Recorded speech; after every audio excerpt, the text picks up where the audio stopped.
I never thought checking her phone would unravel my entire life.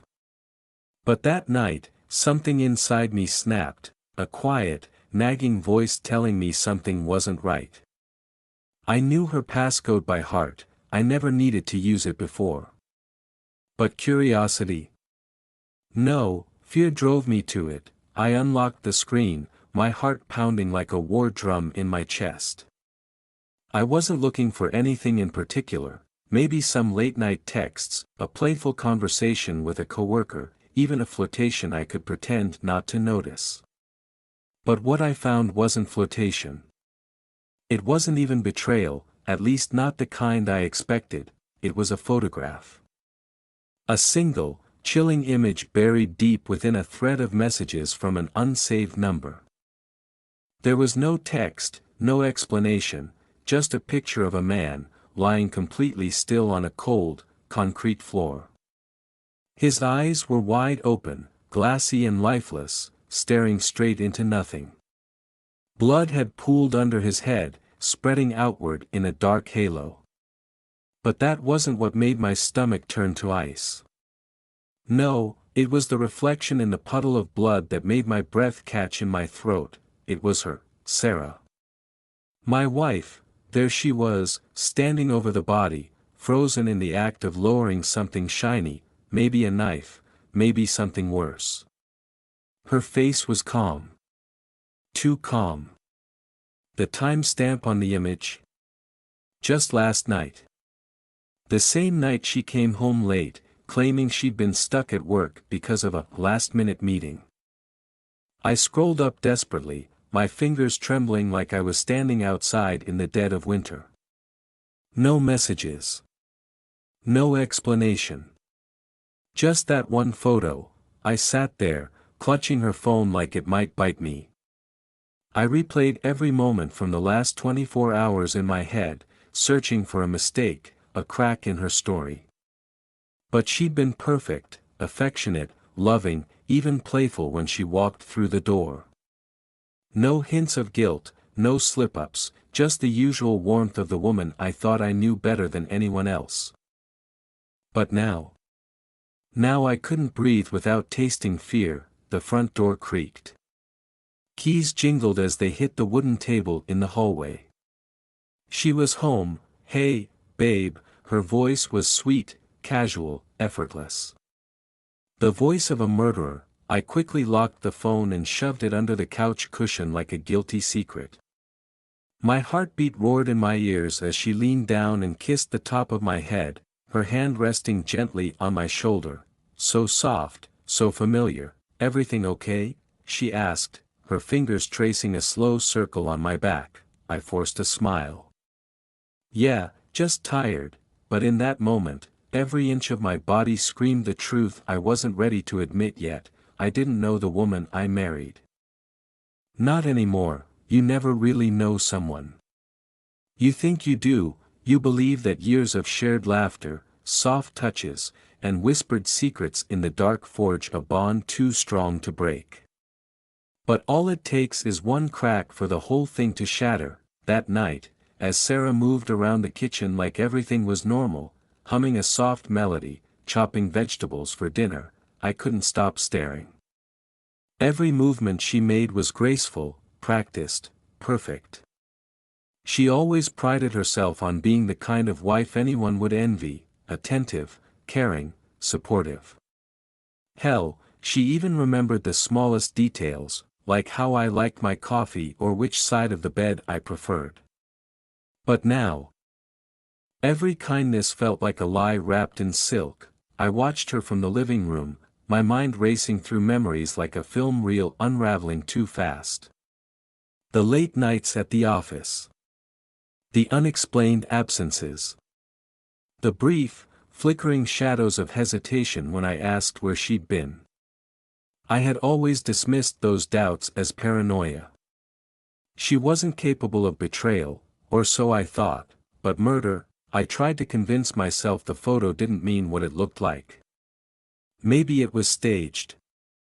Maybe there was an explanation, some horrifying mistake I was too scared to understand. But my gut told me otherwise. "You're being ridiculous," I muttered under my breath. But the doubt clawed at me like nails on glass. "Did you say something?" she asked, her voice light and playful, like honey dripping from a poisoned apple. "No, just thinking." She smiled.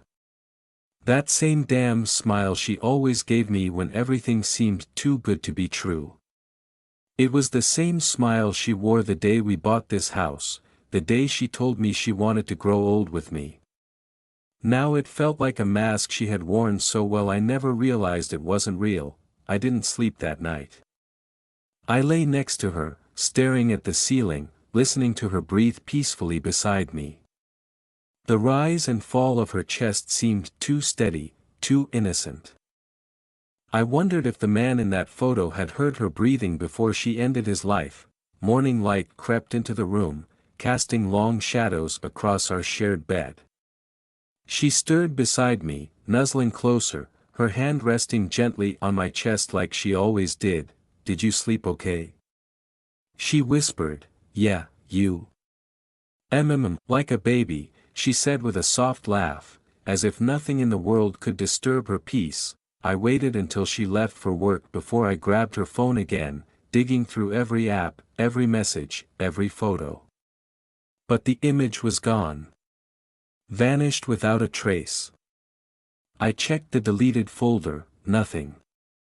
The thread of messages from the unsaved number. Wiped clean. Like it had never existed. I should have felt relief. Maybe it was all in my head. Maybe I had imagined the whole thing, some twisted nightmare brought on by stress and exhaustion. But no, my heart knew better. I couldn't go to the police without proof. I couldn't confront her without knowing the truth. I had to be smarter than that, so I did the only thing that made sense. I followed her. That day, instead of going to the office, I trailed her car from a distance. My palms were slick with sweat, every nerve on edge. She drove like she always did, calm, focused, stopping for coffee at the same little cafe we used to visit together on Sunday mornings. But then she took a turn that didn't make sense. She wasn't going to work. I followed her to the edge of town, where the streets thinned out and the houses grew older, quieter, forgotten by time. She pulled up to a small, run-down house with boarded-up windows and a rusted chain-link fence. I parked a few blocks away and watched as she got out, glanced around like a thief in the night, and disappeared inside. I waited. 10 minutes. 20. My pulse hammered against my ribs like a caged animal, and then I saw him, the man from the photo, alive. He walked out the front door, limping slightly, his face pale and gaunt like he hadn't slept in days. He glanced around nervously before getting into an old, beat-up sedan and driving away. My stomach twisted into knots. If he's alive, then what the hell did I see on her phone? I didn't have answers yet. Just more questions, and one terrifying certainty: Sarah wasn't just hiding something from me. She was playing a game far darker than I could have ever imagined. Have you ever felt like your entire life was a carefully constructed illusion? Like every conversation, every smile, every "I love you" was just a piece of a puzzle meant to distract you from the truth hiding in plain sight. That's exactly where I found myself. After watching that man, the man I was sure was supposed to be dead, drive away from that crumbling house, my reality began to fracture in ways I couldn't even describe. Every certainty I'd ever had about Sarah, about our marriage, about my own instincts, was collapsing like a house of cards in a hurricane. My hands were trembling as I gripped the steering wheel, the cold sweat on my neck making me shiver despite the heat of the afternoon sun. I knew I had two choices: drive away, pretend I hadn't seen anything, and go back to my fake little life, or dive headfirst into the abyss that Sarah had dragged me into. And let's be honest, when you're that deep, pretending isn't really an option anymore. I spent hours parked on that street, replaying every moment I'd ever shared with her. The late nights where she said she was working overtime, the sudden business trips that didn't quite add up, the cold distance that crept into her voice when I asked too many questions. Every little thing that didn't seem important before now felt like a flashing neon sign screaming liar. But why was that man alive? Why meet him in secret? What the hell was she hiding? That night, I confronted her, or at least, I tried. She walked through the door around 7 p.m., the same way she always did, perfect smile, soft kiss on the cheek, asking me how my day was like nothing in the world was wrong. Busy day? I asked, my voice low, testing her. Exhausting, she said, dropping her purse on the counter like clockwork. The clients were a nightmare. Lie. I knew exactly where she'd been. I saw the man, I saw the house. Every word out of her mouth was a dagger sinking deeper into my chest. And you? She asked, pouring herself a glass of wine. Just ran some errands. Oh, anything exciting? Her eyes sparkled like they always did when she was trying to distract me with charm. I wanted to scream. I wanted to grab her by the shoulders and demand the truth. Who was that man? Why are you meeting him in secret? Are you cheating on me, or is this something darker? But instead, I played along. Nothing special, I said, forcing a smile. I followed her routine for the rest of the night: dinner, meaningless conversation, and a kiss goodnight that felt like ice sliding down my spine. But once she was asleep, I slipped out of bed and started digging deeper. I tore through her emails, her messages, her bank statements. And that's when I found it, a hidden folder on her laptop, buried under layers of encryption that most people wouldn't even notice. I wasn't a tech expert. But desperation turns you into something close. After hours of guessing passwords, I finally cracked it. Inside were photos. Dozens of them, not of us. Not of family vacations or happy memories, photos of him, that same man from the house, meeting her in dimly lit hotel rooms, exchanging envelopes, standing too close for it to be casual. Some photos were grainy surveillance-style shots of other men, too, different faces, same cold eyes, same tension in their bodies, like they were all in on something I couldn't understand. And then there were the notes. Scanned documents filled with coded language, references to money transfers, and cryptic phrases like Phase 2 begins next week and make sure he doesn't find out. Who was he? Was it me? Was I the fool in this whole charade? My hands shook as I read through every line, my heart pounding so loudly it was all I could hear. This wasn't just infidelity. It wasn't just some messy affair. This was bigger, so much bigger, and then I saw the final message. A simple text, buried deep in the data logs, sent to an unsaved number just 2 days before. I think he's starting to suspect something. Be ready. I froze. Every muscle in my body turned to stone. She knew. She knew I was on to her. The next morning, I couldn't pretend anymore. I watched her make breakfast, hum softly under her breath, flip pancakes like the perfect suburban wife. And all I could think about was the message, the photos, the lies. Hey, babe, I said, trying to sound casual. I was thinking about taking a trip. Maybe a little break from work, just clear my head. She looked up, eyes sharp as knives hidden behind a gentle smile. Oh. Where to? Nowhere special, I lied. Just need a little time alone. Her smile didn't falter. But I could see it in her eyes. She knew, and in that moment, I realized something chilling. I wasn't living with my wife anymore. I was living with a stranger. A stranger who might already be planning what to do next if I got too close to the truth. But if she thought I was going to back down, she didn't know me nearly as well as she thought. Have you ever stared into someone's eyes and realized you don't recognize the person staring back? The worst part isn't the betrayal, it's the crushing weight of knowing you ignored every warning sign, every instinct, because you wanted to believe in the lie. That's exactly where I found myself the next day. I woke up to the sound of Sarah moving around in the kitchen like everything was normal, like I hadn't uncovered a digital graveyard of secrets the night before. The smell of fresh coffee wafted into the bedroom, but it felt more like poison in the air than comfort. I lay there, staring at the ceiling, my heart hammering against my chest like it was trying to break free and run from the truth. How long had this been going on? Months? Years? Had every smile she gave me been rehearsed, every touch of her hand on my shoulder calculated? The woman I loved wasn't just lying to me, she was living an entirely separate life, one I wasn't supposed to discover, but I had, and now, every second I spent near her felt like sitting on a ticking bomb.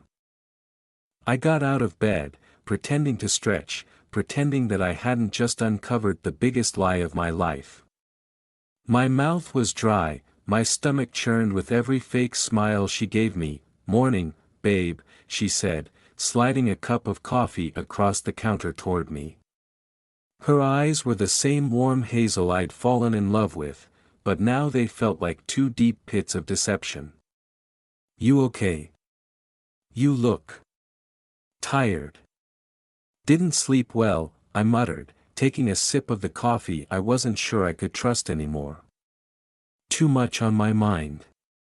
She leaned in, running her hand down my arm with a softness that should have comforted me, but it didn't. "Not anymore. You should take that trip you mentioned. Maybe it'll help clear your head."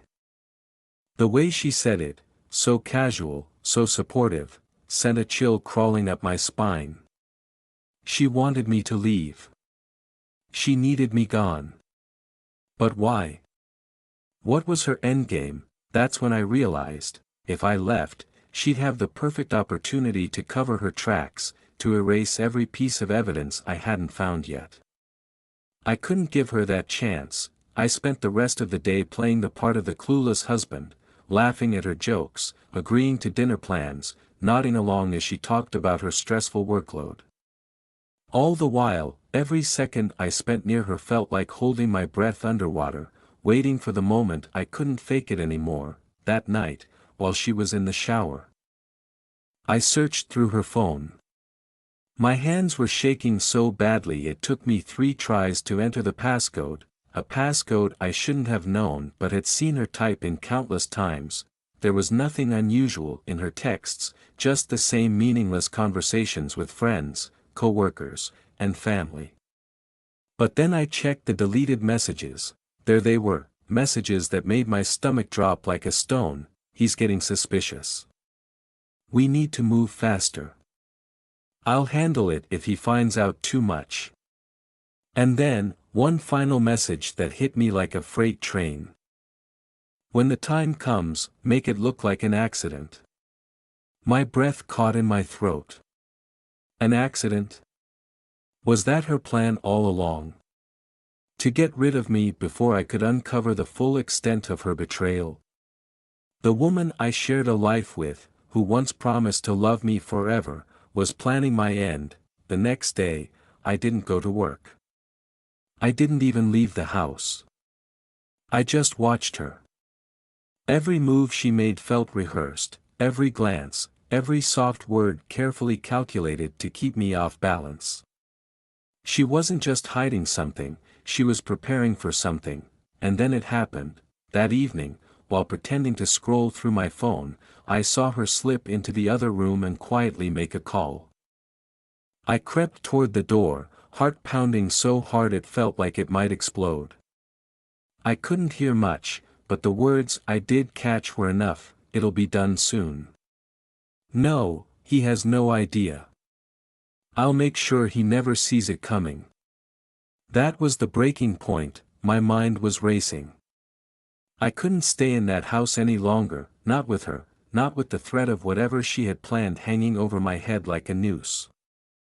I needed to leave, to gather evidence, to figure out who she was really working with before it was too late, but as I grabbed my car keys and headed for the door, she appeared in front of me, going somewhere. Her voice was soft, too soft, like honey laced with venom. Just needed some air, I said, trying to keep my voice steady. She smiled, that same perfect smile that used to make my heart skip a beat but now felt like the calm before the storm. Of course. Just be careful, okay? I nodded, forcing a shaky breath, but as I walked past her, I couldn't help but feel her eyes on my back, cold, calculating, like she was already writing the next chapter of a story I wasn't supposed to survive. I didn't know what scared me more, the fact that she was lying to me, or the possibility that I'd never really known her at all. Have you ever felt like you were trapped inside your own life? Like every decision you made was just a move someone else had already planned for you? That's where I was. Every step, every breath, every fake smile was part of a game I didn't even know I was playing until it was too late. The next morning, the weight of what I had read on Sarah's phone still sat on my chest like a concrete block. Every glance at her felt like staring into the eyes of a stranger wearing my wife's face. She moved around the house effortlessly, humming softly, as if nothing had changed. But everything had changed. The trust was gone. The love? Maybe it had been dead for years, and I was just too blind, or maybe too hopeful, to notice. I couldn't eat. Every bite felt like swallowing shards of glass while pretending everything was fine. She noticed, of course. "You're quiet today," she said, her voice dipped in syrupy sweetness. I forced a weak smile. "Just tired," I lied, even though exhaustion didn't come close to describing the storm raging inside me. But what could I do? I couldn't confront her. Not yet. I needed proof, solid proof that would hold up if this ever became something bigger than just whispers of betrayal.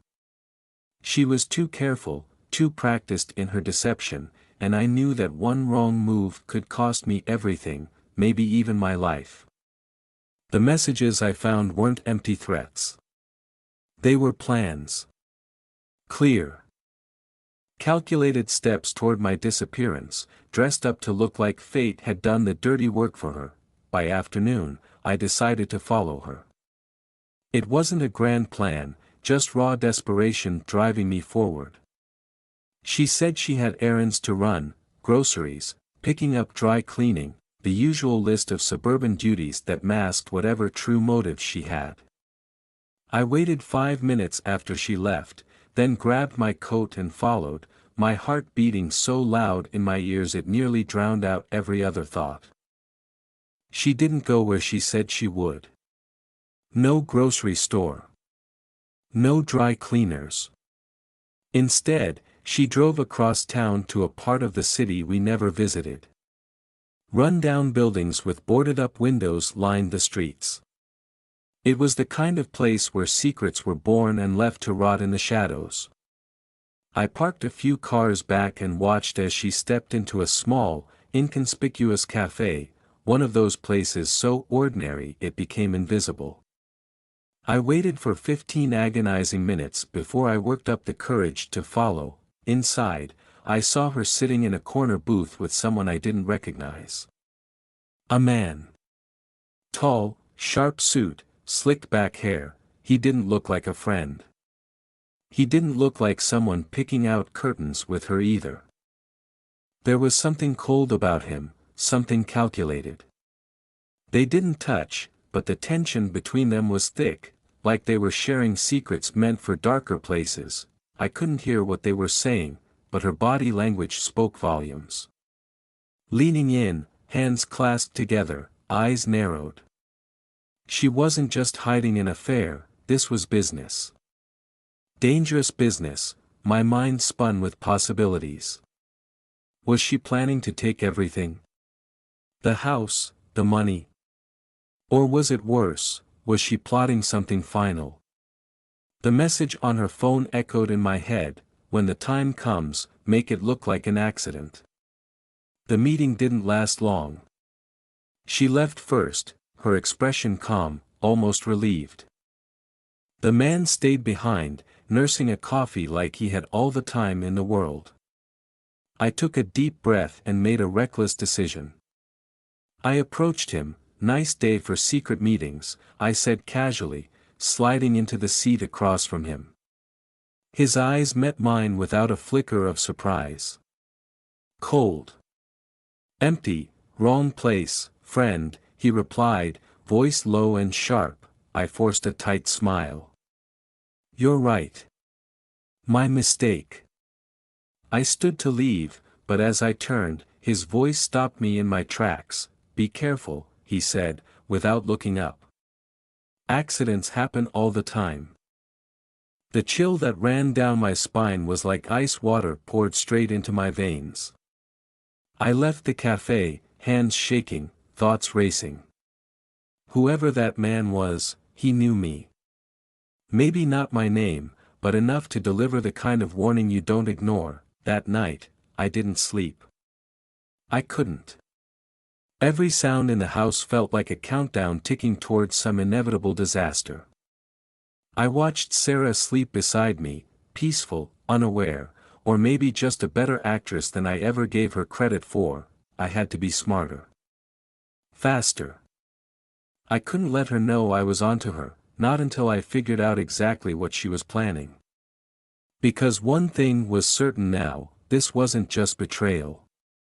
This was survival. There's something terrifying about realizing the person you've built your life around isn't who you thought they were. Every laugh, every shared memory, every "I love you" whispered in the dark, suddenly, they don't feel real anymore. They feel rehearsed. Like lines from a play you didn't even know you were part of. That night, I lay awake, staring at the ceiling while Sarah slept beside me. Her breathing was slow, steady, peaceful, like she didn't have a care in the world. But every second that passed was like a vice tightening around my chest. Every moment I spent next to her felt like sleeping beside a loaded gun, not knowing when it might go off. I couldn't trust her. Not with the conversations I'd overheard.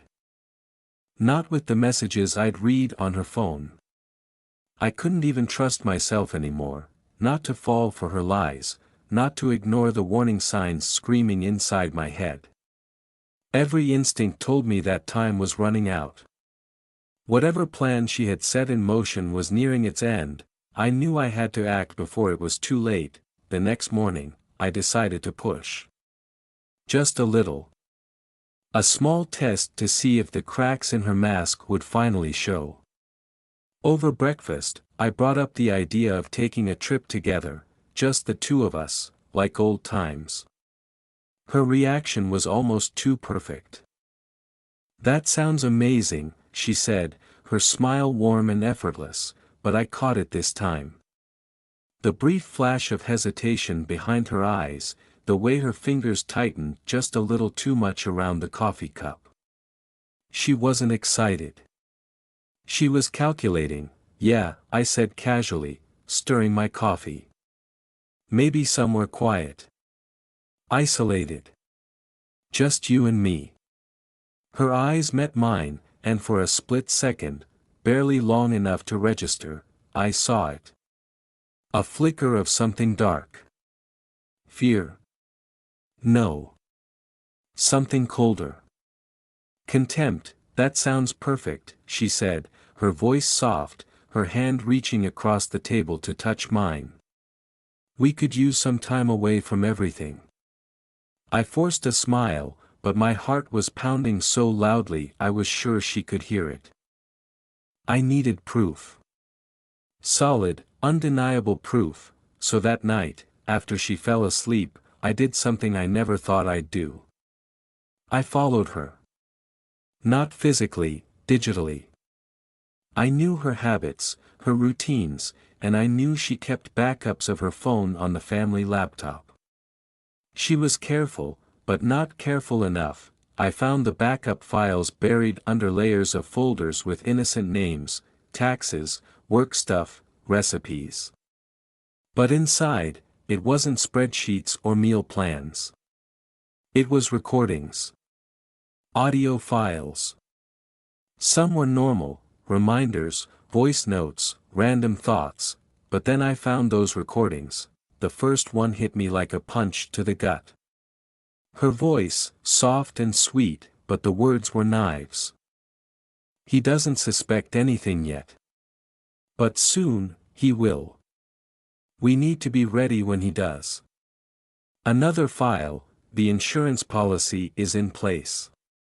Double indemnity. It'll look like an accident. My hands were shaking as I clicked on the last recording. This time, she wasn't alone. The man from the cafe, his voice was unmistakable, low and cold. "Are you sure you can handle this?" "I've handled him for years," she said. "A few more days, and it'll all be over. No mistakes. There won't be. He trusts me." I nearly dropped the laptop. My stomach twisted into knots, and the world felt like it was tilting under my feet. I'd been living with a stranger, a predator disguised as the woman I loved. And the worst part? She was good at it. The next day, I didn't confront her. Not yet. Instead, I played my part. Smiled when she smiled. Laughed at her jokes. Held her hand. Every moment was a test of willpower, but I needed time. I needed a plan. I started documenting everything: screenshots, backups of the recordings, even photos of her secret meetings. If something happened to me, someone had to know the truth. I emailed copies of the evidence to a private account, one she didn't know existed. Then came the breaking point. Late one night, as I sat alone in the living room, I heard her on the phone again. I didn't move, didn't breathe. Just listened. "He's still clueless," she whispered, her voice low. "I'll make it happen tomorrow night. He's already planning a trip. This will be the perfect cover." That was it. The final piece. I knew what I had to do. I packed a small bag, just the essentials. I wasn't planning on coming back, not until I figured out how deep this conspiracy went. I left a note on the kitchen table, something simple: "Needed some time alone. Be back soon." But I wasn't coming back. Not yet. I watched from my car as she found the note the next morning. The smile on her face, cold, victorious, sent a chill down my spine. She thought she had won, but the game had only just begun. I drove away, leaving the house, the memories, and the lies behind me. I didn't know where I was going. I just knew I had to stay alive long enough to expose her for what she really was, because now I wasn't just fighting for my life, I was fighting to destroy hers. The days that followed were a blur. Each one bled into the next, a continuous stream of nerves and adrenaline, fear and focus. I didn't know who I could trust anymore. My entire world had flipped upside down, and everything I thought I knew was now a lie.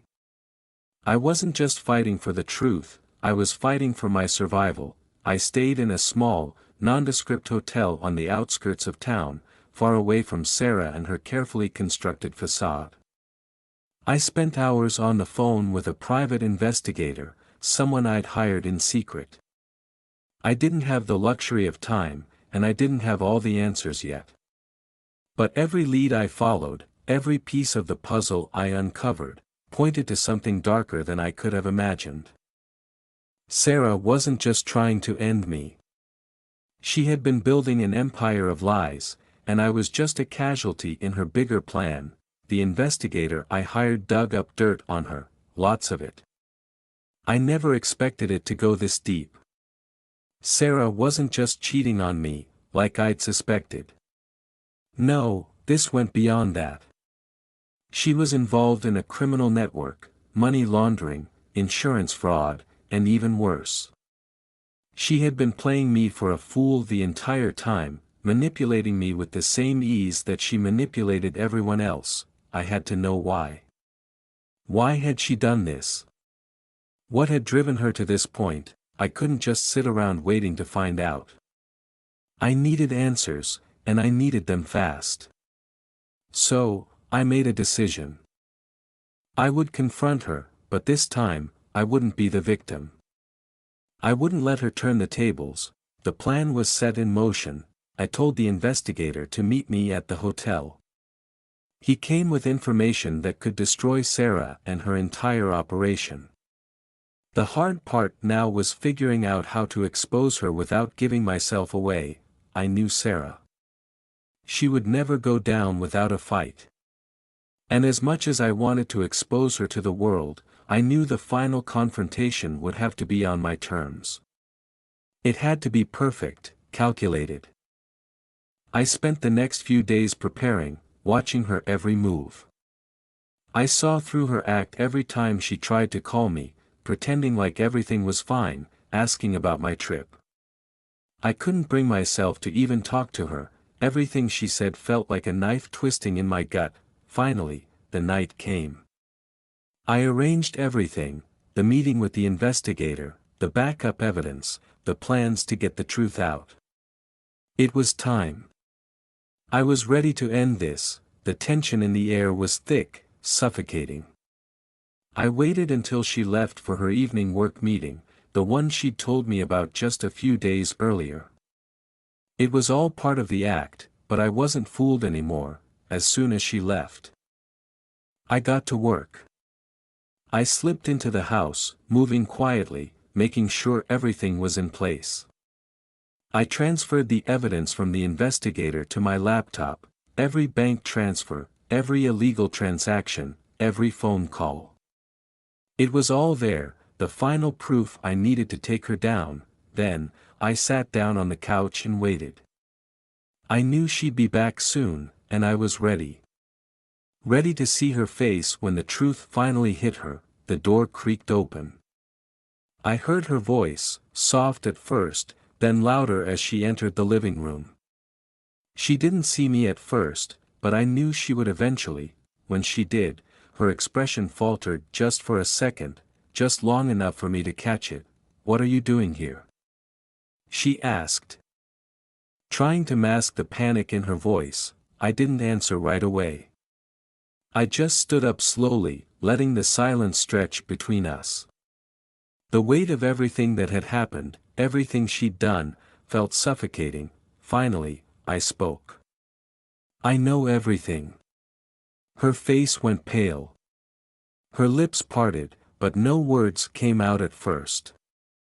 Then, she laughed, softly at first, like she didn't believe me. But as I stepped forward, opening the laptop to show her the evidence, her laugh died in her throat. "I knew you'd find out eventually," she said, her voice trembling. I shook my head. "You don't get it. I didn't just find out. I was watching you the entire time. Everything. I've been tracking you, tracking everything you've done." Her eyes flickered, and for the first time, I saw a crack in her confident facade. For a split second, she was the scared woman I'd married. But only for a second. "And now?" she asked, her voice cold and calculating once more. "What are you going to do? Tell the world?" "I already have," I said, showing her the file on my laptop, her face twisted in fury. "You think this is over?" she hissed. "You think you've won?" I didn't say anything. There was nothing left to say. She tried to move toward me, to grab the laptop, to destroy the evidence, but I stepped back, putting it out of her reach. "You're done," I said quietly, finally feeling the weight of everything I'd been carrying for so long lift. For a long time, there was nothing but silence between us. Then, Sarah did something I didn't expect. She dropped to her knees, tears welling up in her eyes. "You never loved me," she whispered, her voice breaking. I stood there, watching her, realizing that this woman, the woman I'd thought I knew, was gone. She was no longer the person I'd fallen in love with, the woman I loved was just a lie. And now, I was free. I didn't wait to hear any more of her excuses. I didn't need them. I grabbed my things, walked out of the door, and never looked back. The last thing I heard was her sobbing, but it didn't reach me. It couldn't. Because I had already walked away from the woman who had tried to destroy me. And I was never coming back.